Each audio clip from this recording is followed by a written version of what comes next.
It's early Sunday morning in rural Texas. The sky is still waking up.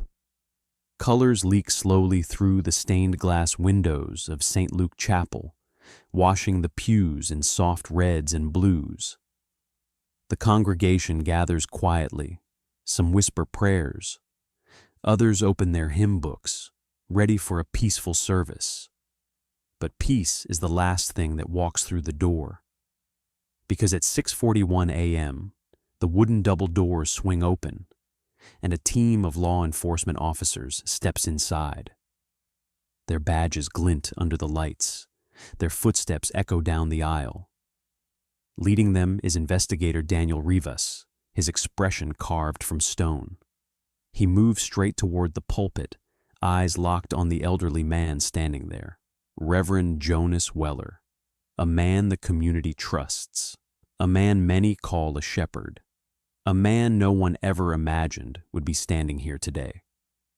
Rivas doesn't shout. He doesn't need to. He raises his voice just enough for the hushed church to hear. Jonas Weller, you are under arrest for the murder of Lydia Harwin from 1984. The church breaks. Gasps scatter like falling glass. Someone cries, "No, not Pastor Weller." Another voice trembles. This must be a mistake. But Weller doesn't flinch. He doesn't plead. He doesn't deny anything. He simply looks at Rivas with calm gray eyes and gives a small, unsettling smile. Then he whispers, "I knew this day would come. The truth always flows back." And just like that, the quiet chapel becomes the center of a 40-year nightmare finally unraveling. But how did a respected pastor become the prime suspect in a decades-old cold case? How did investigators miss the truth for so long? And what finally cracked open one of Texas's most haunting unsolved mysteries? Before we dive deeper, quick question for you. Where are you watching from, and what time is it right now? Drop it in the comments. It helps us know where our cold case family is tuning in from. And if you haven't already, hit subscribe, because today's case is one you will never forget. To understand why the arrest of Reverend Jonas Weller shook an entire community, we need to go back to the sweltering heat of Texas in the summer of 1984. A time when the world moved slower, small towns trusted their pastors without question, and crimes like this simply weren't supposed to happen. On the outskirts of Waco, the sun melted over fields of cotton and dusty highway roads. And somewhere along Highway 6, a 19-year-old young woman named Lydia Harwin was finishing her late shift at the Golden Stitch fabric shop. Now, Lydia wasn't the kind of girl who made headlines. She wasn't a troublemaker. She wasn't rebellious. She was the quiet smile in a crowded room. The kind of young woman everyone described with the same word: sweet. She lived with her father, Harold, in a modest one-story home. Lydia dreamed of studying interior design one day, maybe opening her own shop. Her father, a widower, worked long hours but always made sure to have dinner waiting for her when she came home. Their bond was strong, the kind forged by loss, routine, and deep affection. So when Lydia didn't return home on August 9th, 1984, Harold knew instantly that something was wrong. He checked her room first, bed neatly made, curtains drawn back the way she always left them, her shoes still by the door, her favorite denim jacket folded over her chair. He called out her name, but the house stayed quiet, too quiet. 30 minutes later, he was on the phone with the sheriff's office. At 12:03 a.m., the Bell County dispatcher logged the call. Missing female, last seen leaving work. And by sunrise, officers were combing through Lydia's route home. That's when they found it, the first sign something had gone terribly wrong. Her sky-blue Pontiac Sunbird sat on a dirt patch near the Brazos River, just a few miles off Highway 6. The driver's door was wide open. The interior looked undisturbed. Her purse was still on the passenger seat. Cash, ID, everything untouched. Even the soda she bought earlier was still in the cup holder, the condensation drying in the morning heat. It was as if Lydia had simply stepped out of the car and vanished. Deputies noted one thing: a footprint in the mud beside the door. Deep, large, male. But with only a few Polaroids left in the camera, they barely captured it. A crucial piece of evidence, fading under the rising Texas sun. And as authorities gathered around the river's edge, another figure appeared, a tall man in a cream shirt, offering help before he was even asked. He introduced himself as Reverend Jonas Weller, a local pastor from Ridgeton. He prayed with the team. He walked the riverbanks. He directed volunteers, and no one questioned him. Why would they? He was a pastor, a respected man, trusted. But what investigators didn't know was this. In that moment, in the middle of the search, Weller already knew they would find nothing. Because Lydia Harwin was gone, and the higher-EET investigation was about to fail her. Before we move on, have you ever heard of a case where the first 48 hours were mishandled? Drop your thoughts in the comments. Your insight helps others understand how critical the early investigation phase really is. The search for Lydia Harwin officially began on August 10th, 1984, under a blistering Texas sun that seemed to dry out hope as quickly as it hardened the river mud beneath it. Sheriff Walter Crowe, a man worn down by years of underfunding and understaffing, stood by Lydia's abandoned car, wiping sweat from his brow.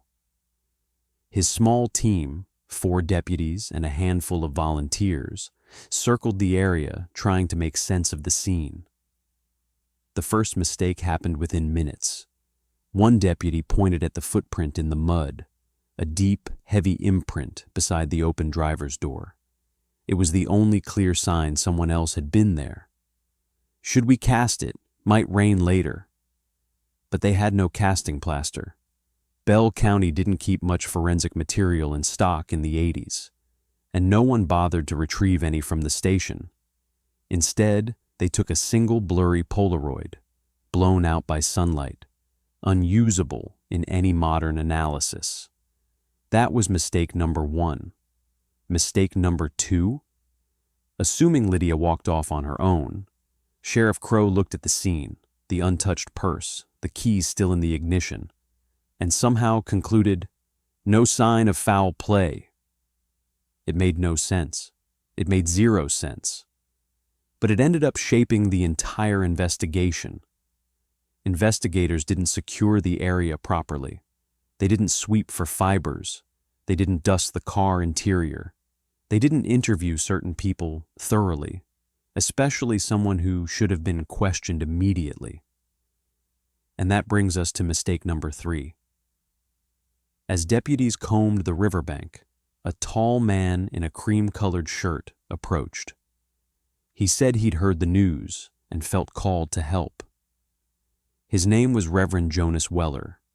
In small Texas towns, a pastor might as well be a deputy himself, at least in terms of trust. Weller prayed with the volunteers, offered comforting words to Lydia's father, and walked along the muddy banks with confident stride. And nearly everyone believed him. No one logged precisely what time he arrived. No one asked why he came alone. No one asked why he knew the exact location of Lydia's car before the public did, and no one questioned how calm he seemed. Later, deputies would recall seeing him carry a small cloth in his hand, something white. At the time, they thought nothing of it. But nearly 40 years later, that detail would become one of the most damning pieces of the puzzle. Over the next 48 hours, the investigation fell apart completely. Deputies focused downstream, based on a theory Lydia may have gone for a walk and slipped. But they didn't expand the search perimeter properly. They didn't bring dogs until the second day. And crucially, they didn't check the confluence area, the spot where two river branches merged. Had they searched there, this story might have ended differently. Meanwhile, Lydia's father, Harold, refused to believe she simply walked away. He knew his daughter. He knew her habits, her fears, her sense of responsibility. But every time he pushed for more aggressive search efforts, the sheriff reassured him. She probably just needed time. Young folks wander. Harold didn't buy it, not for a second. By day 3, the search officially downgraded from urgent missing person to voluntary disappearance. The media coverage faded. Community volunteers returned to work, and Lydia's case quietly slipped into darkness.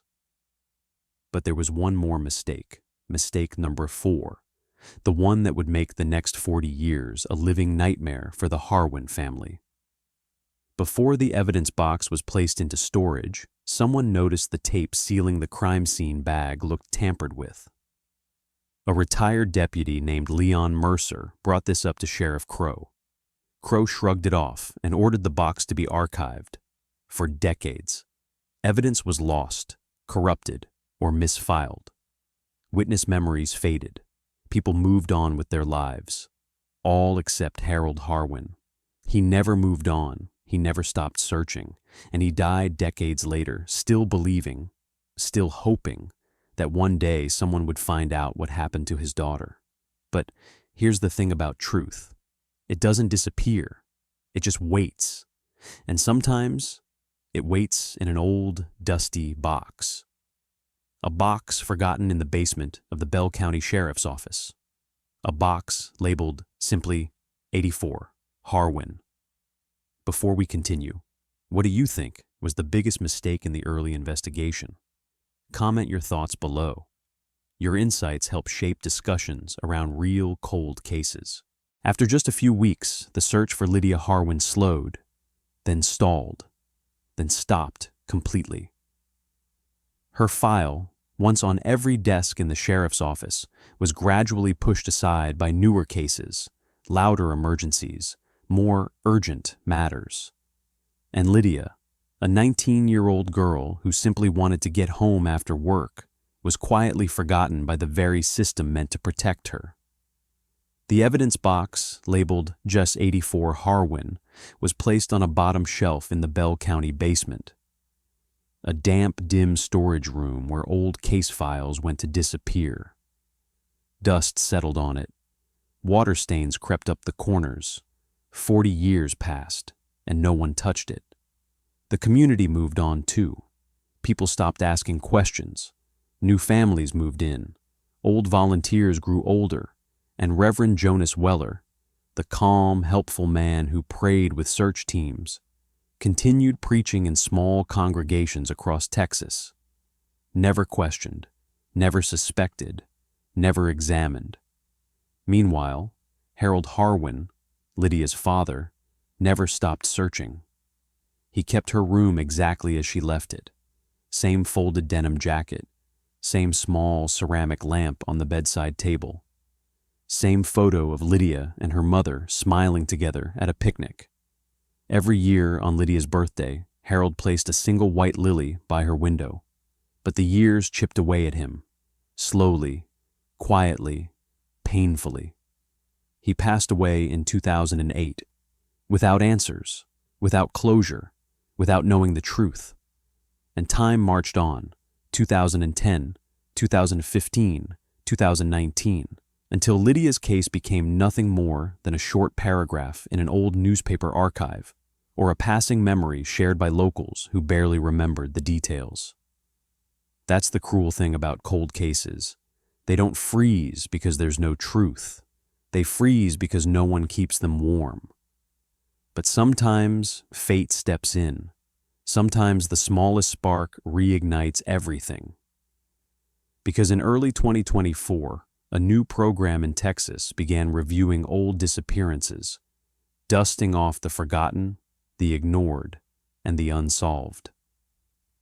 One investigator, a man named Daniel Rivas, opened the door to that dusty basement and walked straight toward the Harwin box.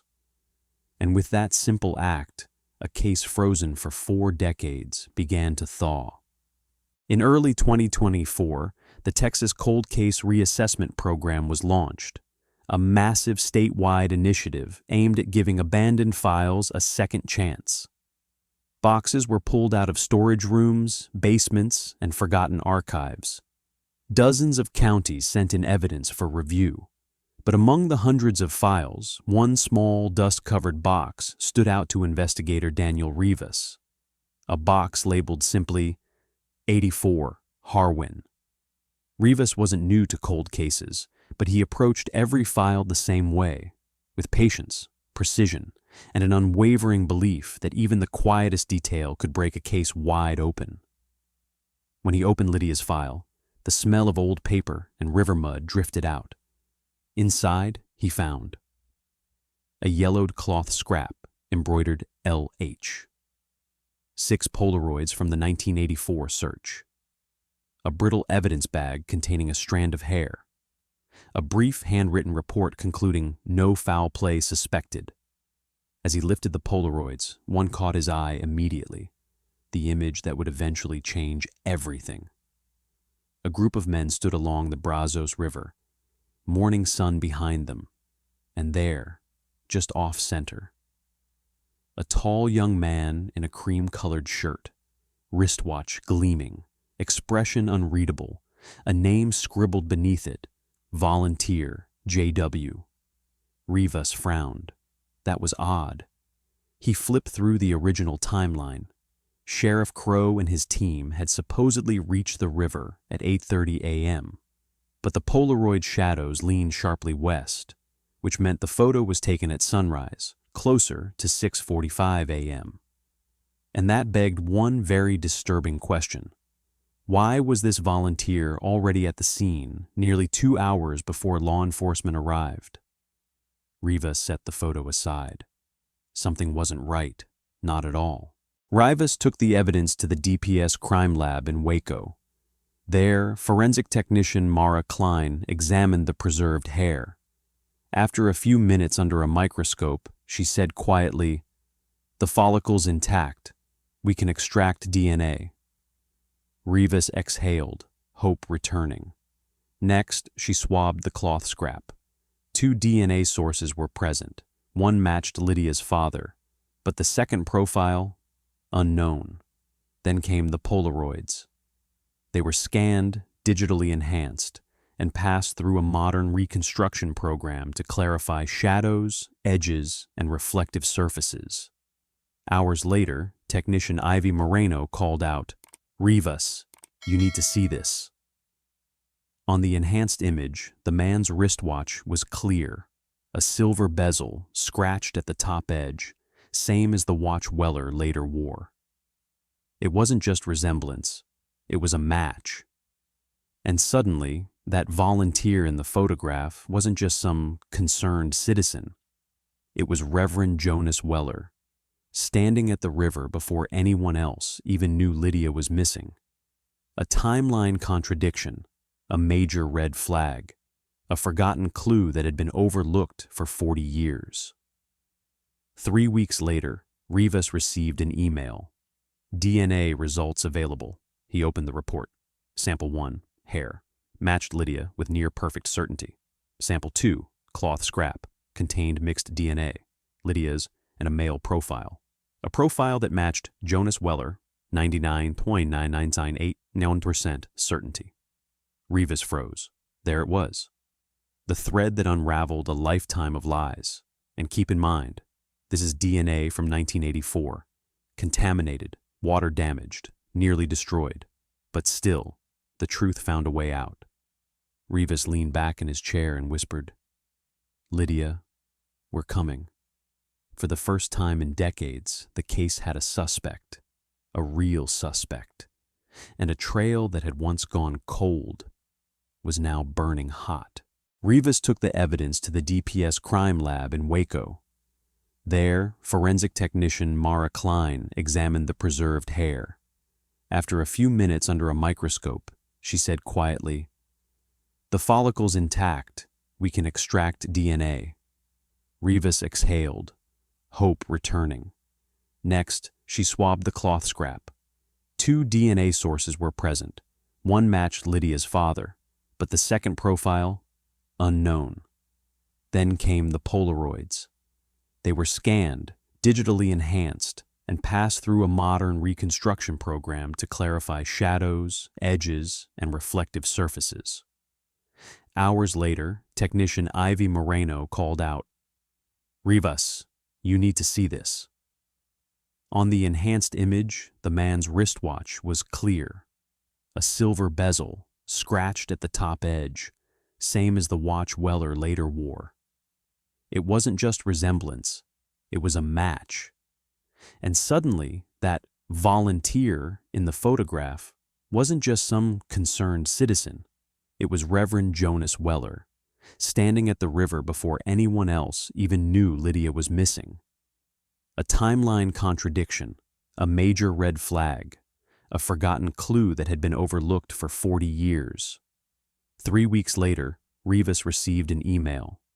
"DNA results available." He opened the report. Sample 1, hair, matched Lydia with near-perfect certainty. Sample 2, cloth scrap, contained mixed DNA, Lydia's and a male profile. A profile that matched Jonas Weller, 99.9 to 9891% certainty. Rivas froze. There it was. The thread that unraveled a lifetime of lies. And keep in mind, this is DNA from 1984. Contaminated, water damaged, nearly destroyed. But still, the truth found a way out. Rivas leaned back in his chair and whispered, "Lydia, we're coming." For the first time in decades, the case had a suspect. A real suspect. And a trail that had once gone cold was now burning hot. It was July 8th, 2024, a date that would carve itself into the memory of a small Texas community forever. St. Luke Chapel sat quiet in the early morning light. Dew still clung to the grass outside. The sky glowed faintly pink, a color too gentle for what was about to unfold. Inside, the congregation gathered for dawn service, the kind Reverend Jonas Weller held faithfully every week for nearly 2 decades. People greeted one another with soft smiles, handshakes, whispered prayers. A few elderly church members hummed along as the organ warmed up. No one had the slightest idea that this morning their world would tilt. At 6:20 a.m., while hymns filled the chapel, 5 unmarked vehicles pulled quietly into the gravel lot. Doors opened. Officers stepped out, wearing bulletproof vests over plain clothes. Their movements were silent, precise, calculated. Leading them was investigator Danielle Rivas, face set, jaw tight, determined. He wasn't just walking into a church. He was walking into the center of a carefully protected lie. Reverend Weller stood at the pulpit, flipping through his Bible. He smiled warmly at the congregation. A man who had baptized their children, presided over their weddings, comforted them at funerals. He looked like a shepherd tending his flock. But the wolves had finally arrived. The chapel doors opened. The congregation turned. Gasps whispered through the room like a gust of cold wind. Rivas stepped down the aisle, eyes never leaving Weller. Some congregants instinctively stood between them, not to block the officers, but because they simply couldn't process what they were seeing. One elderly woman whispered, trembling, "Pastor Weller, no, that can't be." Another man clenched his fists, forehead wrinkled in disbelief. "This has to be a mistake. He's a good man." But the truth was about to speak louder than faith. Rivas stopped at the foot of the pulpit, his voice cut through the stunned silence. "Jonas Weller, you are under arrest for the murder of Lydia Harwin, committed in 1984.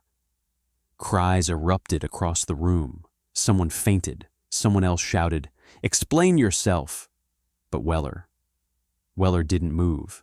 He simply lowered his eyes, breathed in slowly, and then, shockingly, smiled. A calm, unsettling smile. He offered his wrists without resistance. The cuffs clicked, and in that moment, he whispered, soft enough that only Rivas and a few nearby congregants heard it. "I knew this day would come. The truth always flows back." As officers guided him down the aisle, congregants pulled back, some crying, some angry, some simply frozen. Their pastor, the man who blessed newborns and prayed over the sick, was now the center of a murder investigation that spanned 40 years. Outside, camera crews were already gathering. News had leaked. Reporters shouted questions. Microphones pushed forward. But Rivas didn't stop walking. He had waited 4 decades for this moment, and justice wasn't going to slip through his fingers again, because the arrest was only the beginning. The real answers, the darkest truths, were still waiting to surface. After the dramatic arrest inside St. Luke Chapel, the next stage began, the interrogation. Where arrests make headlines, interrogations reveal the truth. Reverend Jonas Weller was escorted into a small interview room at the Bell County Sheriff's Office. A bland gray space with a metal table, 2 chairs, and a single camera mounted in the corner. The kind of room where lies either crumble or grow teeth. Weller sat with his hands folded neatly. Calm, almost too calm. He didn't ask for a lawyer. He didn't ask for water. He didn't ask why he was there. He simply waited. And investigator Daniel Rivas, the man who revived Lydia's case after 40 years, stepped into the room with the weight of history on his shoulders. For the first 2 hours, Weller said nothing, not a word, not even a sigh. Rivas laid out the evidence gently at first. The Polaroid, the cloth scrap, the DNA results, the witness accounts, the timeline discrepancies. Weller blinked slowly, as if listening to a weather forecast rather than a murder accusation. Finally, Rivas leaned forward, exhaustion creeping into his voice. "Jonas, Lydia was 19. She didn't deserve what happened to her. Help us bring her home." Weller didn't move, didn't react, didn't even look up. The silence was suffocating. Then Rivas slid the enhanced Polaroid across the table. The photo taken at sunrise in 1984. The one showing Weller at the river before police ever arrived. Weller's demeanor shifted, barely. But Rivas noticed, a flicker in the eyes, a twitch at the corner of the mouth, a moment of recognition. Rivas pressed, "You were there before anyone else. Why, Jonas?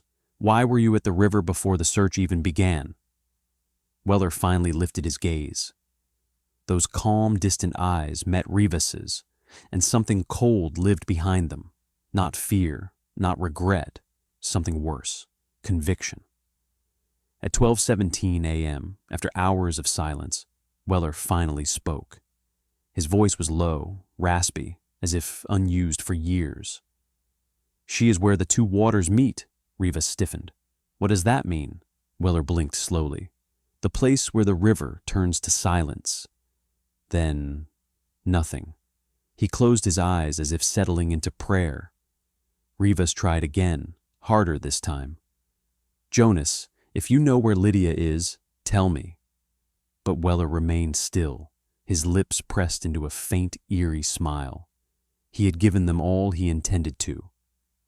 Rivas left the room and immediately called for maps of the Brazos River. He traced every branch, every bend, every point where 2 currents merged. And then he saw it, a secluded location known to locals but rarely visited, the Twin Fork confluence. two shallow river branches meeting in a lonely, muddy stretch surrounded by thick brush. The words came back to him. Where the two waters meet. That single riddle, spoken like a scripture, cracked the case open wider than any piece of evidence had.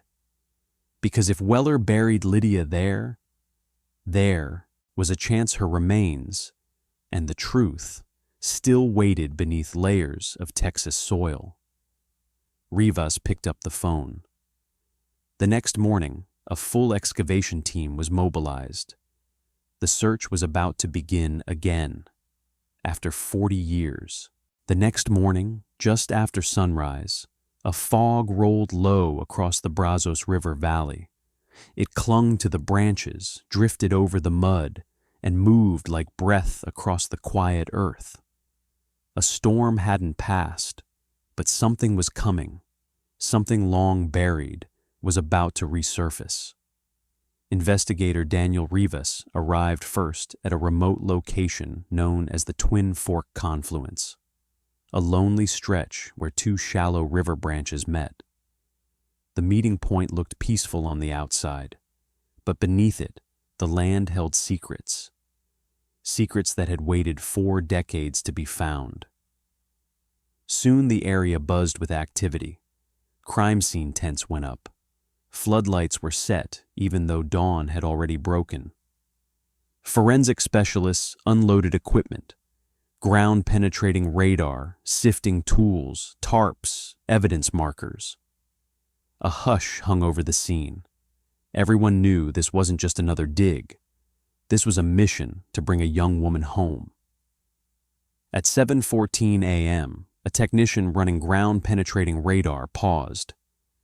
"Hold up, I've got an anomaly, 3 feet down. Shape looks consistent with skeletal structure." Rivas hurried over, adrenaline spiking. He stared at the radar image. There it was, a faint outline beneath the earth. The ground seemed still, too still, as if it knew what they were about to uncover. Rivas nodded. "Mark it, start digging."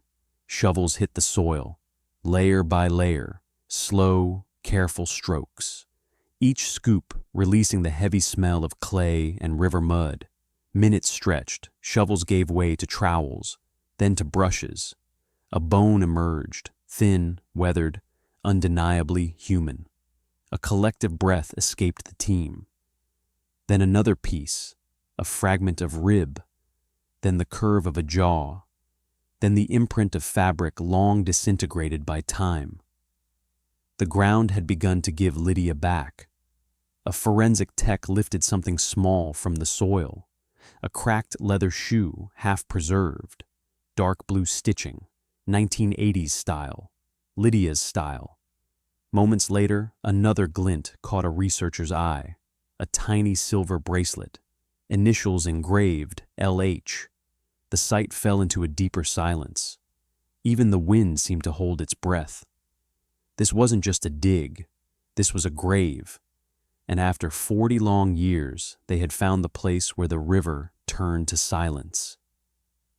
As the excavation continued, officers escorted Reverend Weller, cuffed, calm, unreadable, to the perimeter. His expression didn't change as he watched the team uncover years of truth. He simply gazed at the disturbed earth, eyelids heavy, breath steady. Rivas stepped beside him. "Is this where you left her?" Weller didn't hesitate. "She feared the water. She was crying. The river cleanses fear." The words made Rivas's stomach churn. Weller looked at the unearthed bones, then closed his eyes, almost peaceful. "She is at rest now." By noon, the remains were fully documented and prepared for transport to the State Forensic Lab in Austin. Rivas stood at the edge of the excavation, sight staring into the shallow pit. He felt the weight of 40 years pressing down on him. The years Lydia spent alone in that cold earth. The years her father waited for answers. The years the truth was buried not just in mud, but under negligence, failure, and blind trust. A forensic tech approached him quietly. "We got her, sir. We're bringing her home." Rivas nodded, jaw tight, eyes burning. For the first time in 4 decades, Lydia Harwin was no longer missing. She was found, seen, acknowledged. Justice wasn't complete yet, but the silence had been broken. Next came the scientific confirmation, the final proof that would seal Weller's fate. 2 days after the excavation, Lydia Harwin's remains arrived at the Texas State Forensic Center in Austin, a place where science speaks louder than memory, and bones tell the truth time tried to bury. The remains were received by Dr. Elaine Navarro, the state's lead forensic anthropologist, a woman known for her calm precision and ability to extract answers from the smallest fragments of history. She had worked dozens of cold cases. But something about this one felt heavier. Maybe because Lydia had been a teenager, maybe because the case had been ignored for so long, or maybe because justice was finally at the doorstep. Dr. Navarro began the examination with a skeletal overview. The remains showed a young female, 18 to 20 years of age, height matching Lydia's medical records, healed childhood fractures consistent with those noted in her pediatric history, dental alignment nearly identical to Lydia's final dental visit, faint, time-worn cuts along the ribs consistent with defensive injuries. Then came the key moment, the one Rivas waited for. Navarro paused, leaning closer to the skull. A small fracture line crossed the temporal bone, blunt force trauma. Not enough to kill instantly, but enough to incapacitate. It aligned with the theory investigators always suspected, but never proved. Lydia had been struck, restrained, and taken. While Navarro continued the skeletal analysis, forensic geneticist Dr. Raj Patel prepared the DNA comparison. 2 samples were ready. DNA extracted from Lydia's preserved hair in the 1984 evidence bag. DNA extracted from the newly uncovered remains. Every machine, every reagent, every reading mattered. Hours passed. Finally, Dr. Patel called Rivas. When Rivas walked into the lab, Patel didn't waste a second. He turned the monitor around. A graph pulsed gently on the screen. "Daniel, it's a match. Full mitochondrial and nuclear confirmation. This is Lydia Harwin." Rivas felt his chest tighten. A strange mixture of relief, grief, and anger. 40 years of questions, 40 years of silence, broken in a single sentence. But Patel wasn't done. He swiveled to a second screen, another graph, another set of markers. "We also tested the male DNA recovered from the cloth scrap buried with her. It's identical to the profile on the evidence tape Deputy Mercer saved." He paused. "And yes, it matches Jonas Weller with near-perfect certainty." Rivas closed his eyes, steadying himself. The forensic chain was complete. 1. Weller at the river before law enforcement. 2. Weller's DNA on Lydia's clothing. 3. Weller's DNA on the evidence tape. 4. A pattern of victims linked to his church appointments. 5. Lydia's remains exactly where Weller cryptically pointed. There was no more doubt, no more theory, no more debate. Science had spoken, and the truth was now irrefutable. Later that evening, Dr. Navarro filled out the final documentation. Cause of death. Homicide primary factors. Blunt force trauma, possible drowning, restraint. Identity confirmed. Lydia Marie Harwin. Time and ground, approx. 40 years. When she signed the last page, she murmured softly, "Rest now, sweetheart. We found you." With the forensic confirmation complete, the case shifted from investigation to prosecution. And what happened next shocked the entire state of Texas, because Weller wasn't just preparing for a trial. He was preparing for something far darker. The moment news broke that Reverend Jonas Weller had been arrested for the 1984 murder of Lydia Harwin, Texas erupted. Small towns talk, but this was an earthquake. Within hours, the story appeared on every local station. By nightfall, it hit statewide broadcasts. By morning, national news. A beloved pastor, a 40-year-old murder, DNA evidence, a secret burial site. People didn't just react, they exploded. St. Luke Chapel, once a quiet sanctuary, turned into a battlefield of emotions. Some congregants wept openly, refusing to believe their pastor, the man who baptized their children and prayed beside their hospital beds, could be a murderer. "There's no way," one woman sobbed. "Not Pastor Weller. He saved my marriage." Others felt betrayed, deeply, painfully. An older man slammed his fist against the church railing during a media interview. "He lied to us for decades, used our trust as a shield." Narrator. The church community split right down the middle. Half defended Weller, half condemned him. All were shaken, because Weller wasn't just a pastor, he was the most trusted man in town. And now, he was accused of murdering a girl. Word reached the extended Harwin family quickly. Lydia's mother passed years ago. Her father, Harold, died searching for truth. But cousins, nieces, and distant relatives still carried the story like a scar. One relative, Marjorie Harwin, spoke through tears on camera. "My uncle died thinking he failed her. He didn't fail. The system did." Another family member, barely holding himself together, whispered, "We prayed for justice. We never thought it would actually come." For them, closure was a double-edged sword, relief and heartbreak delivered at the same time. But the most surprising reaction wasn't from family or media or church members.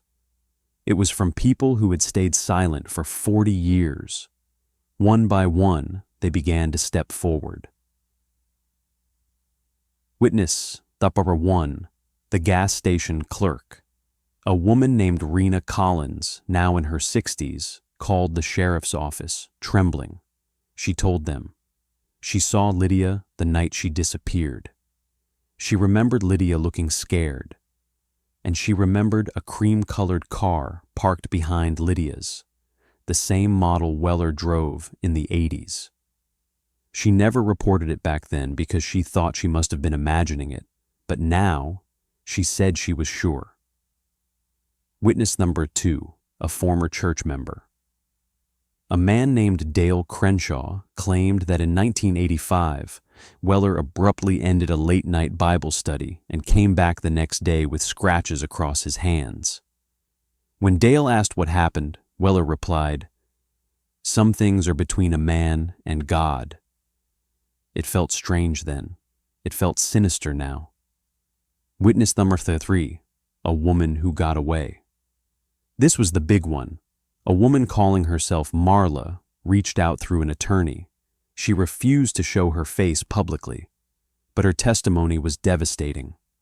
In 1984, the same year Lydia vanished, Marla claimed, Weller offered her a ride after evening service. He took an unexpected detour. He said the river was a place of cleansing.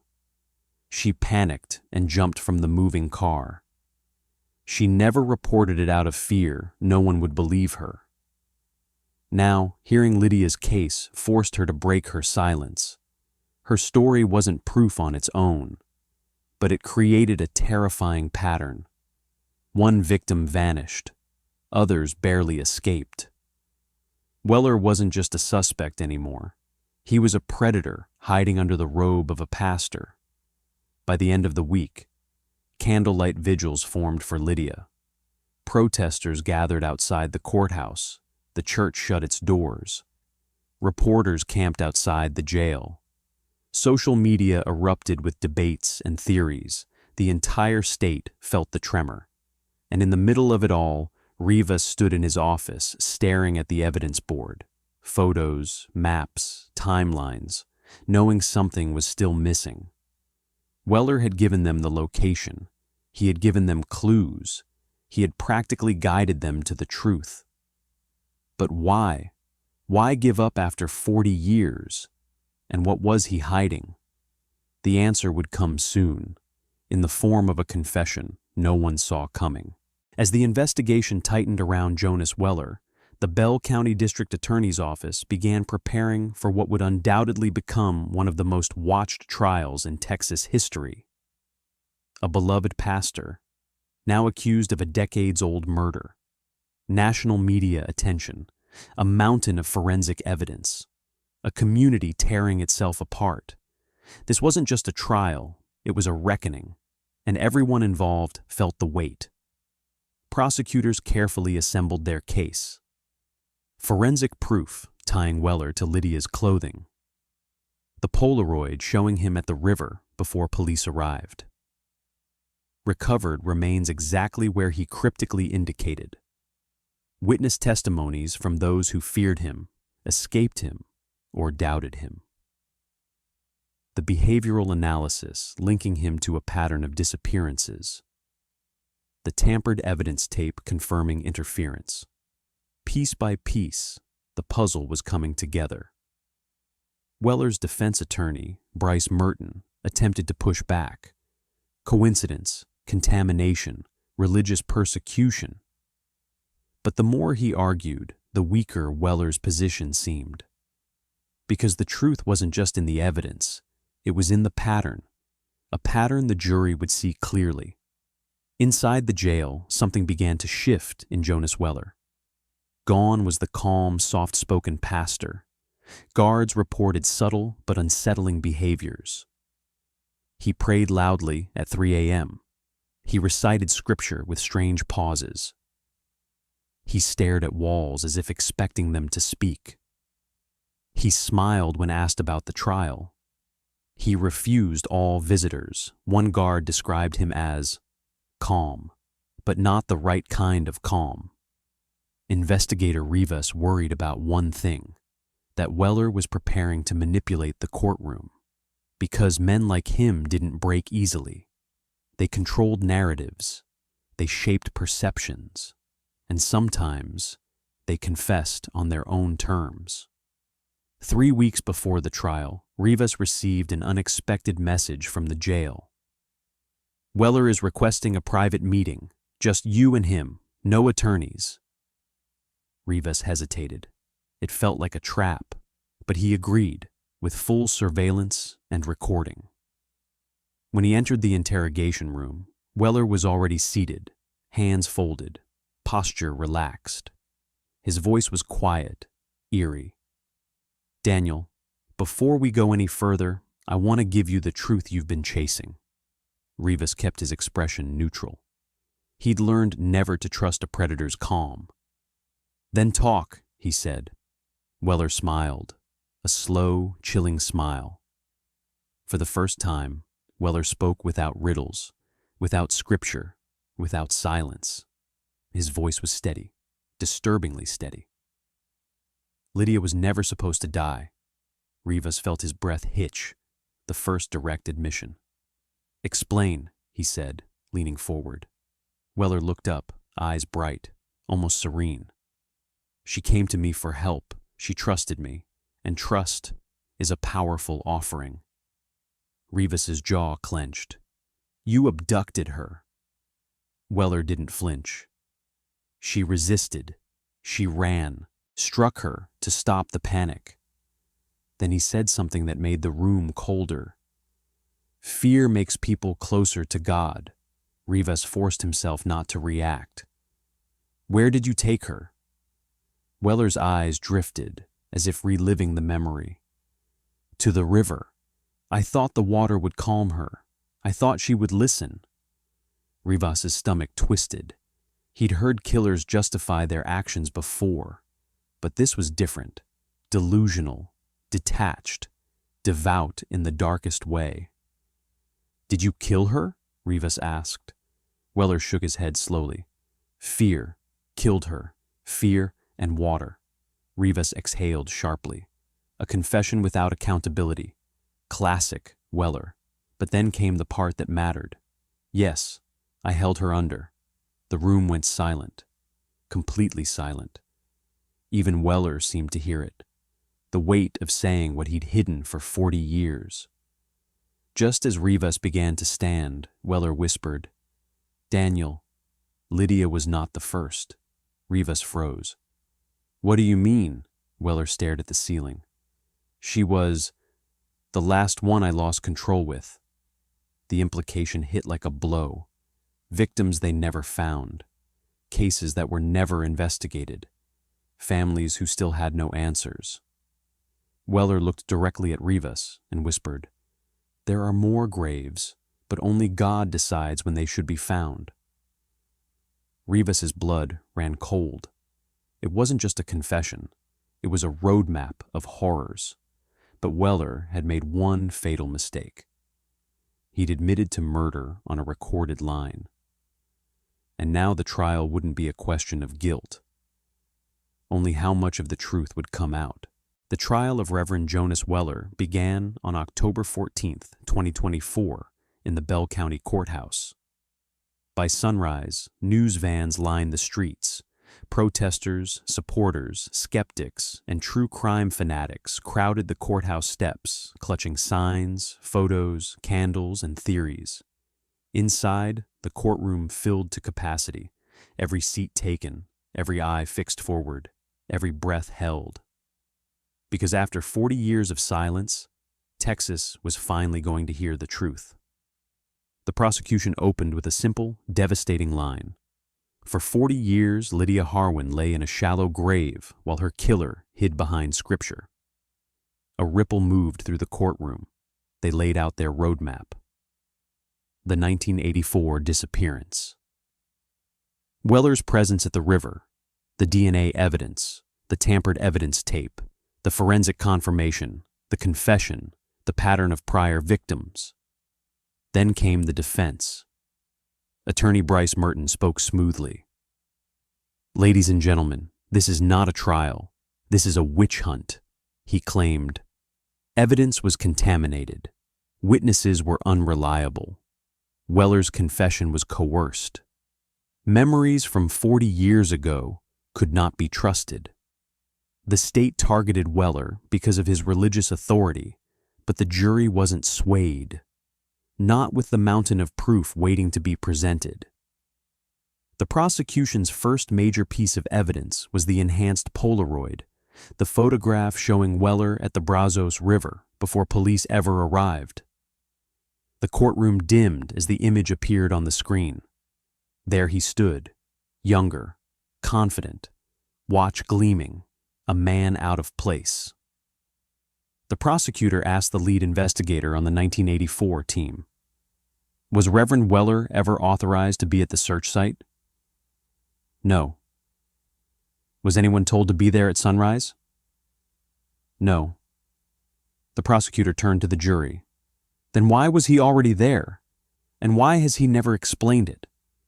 Weller's face remained still, emotionless, but the cracks were showing. Next came the forensic testimony. Dr. Patel explained the double DNA matches on Lydia's cloth, on the evidence tape Deputy Mercer preserved. In the burial site, the jury leaned in as Patel said, "These results do not happen by accident. They do not happen through contamination. They point to one source, Jonas Weller." The defense objected, argued, protested, but science didn't budge. When the prosecution called Marla, the courtroom held its breath. She entered behind a privacy screen, voice trembling but resolute. She described Weller offering her a ride, the unexpected detour, his comments about the river, the moment she felt something was terribly wrong, the jump from the car that saved her life. As she spoke, several jurors visibly stiffened. Her final words hit the room like a hammer.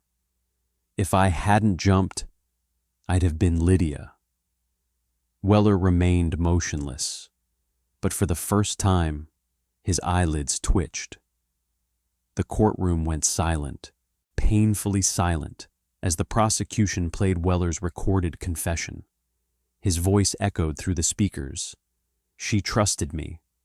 Trust is a powerful offering.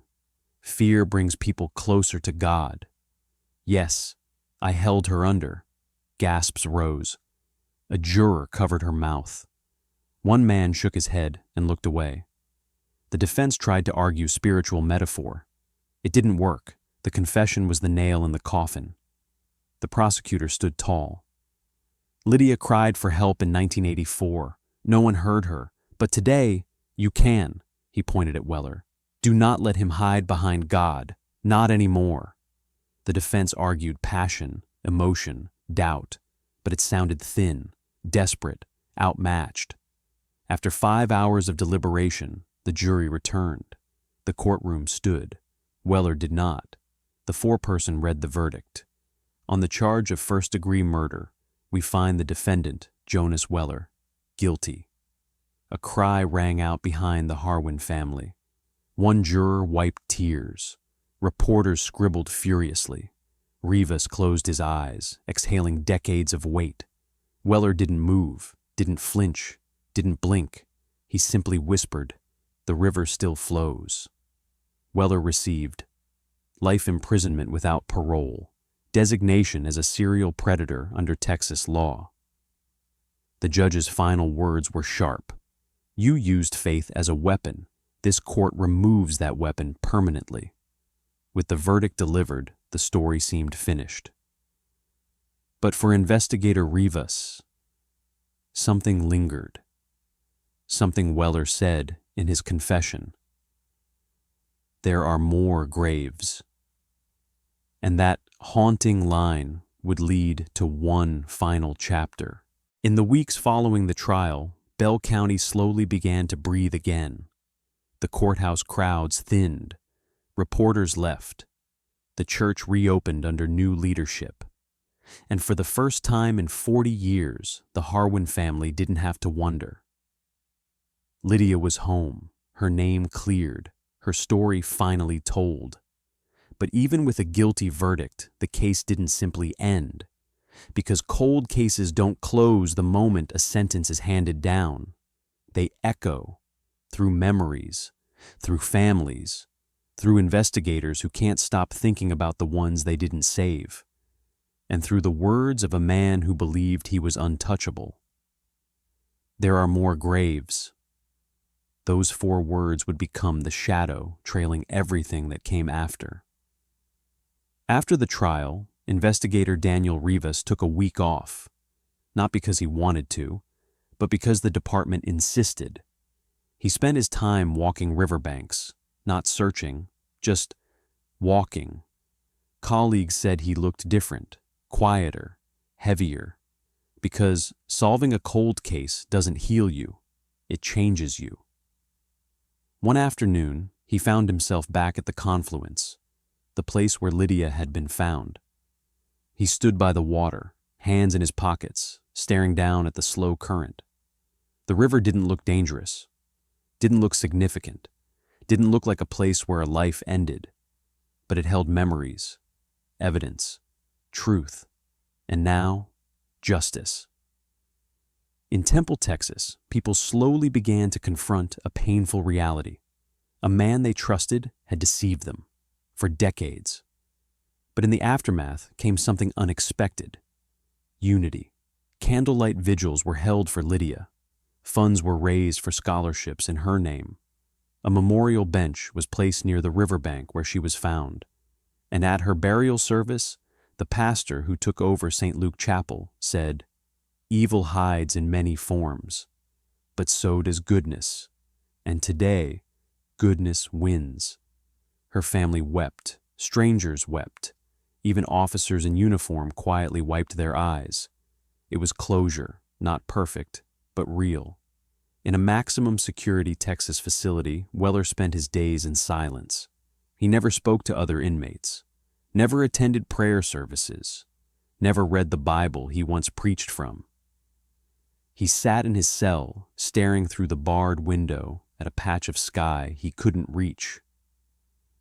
Some guards said he muttered scripture under his breath. Others said he didn't speak at all. But one guard claimed Weller often whispered, "Only God knows where the others are." Whether this was truth or manipulation, no one could say. The state of Texas opened 3 cold cases connected to towns Weller once lived in. 2 remained open. 1 was upgraded to a homicide investigation. The ripples of his crimes had only begun. In early 2025, the Harwin family held a ceremony at the new memorial bench. A plaque engraved with Lydia's name was added beneath a spreading oak tree. Family members placed flowers. A choir sang softly. People shared stories, some who knew her, some who didn't. One woman who had never met Lydia whispered she deserved to be remembered. And she was. Not as a victim, not as a headline, but as a girl who mattered, who lived, laughed, dreamed, and trusted the wrong person at the wrong time. Her story, though tragic, became a beacon, shining light on the failures of the past and pushing Texas to protect its future. Months later, Rivas visited Lydia's grave. He placed a small river stone on the headstone, a gesture of respect, tradition, and remembrance. As he stood quietly, he murmured, "We brought you home. We did what we could." A breeze passed through, rustling the leaves overhead, and for the first time, Rivas felt something he hadn't felt since opening that dusty box in the basement: peace. Not because the world was safe, not because justice was perfect, not because every question had an answer, but because Lydia's voice, silenced for decades, had finally been heard. Cold cases may fade from memory, but they never disappear. They wait, silent, patient, unresolved, until the right hands bring them back to life. And sometimes, justice comes late. But it comes.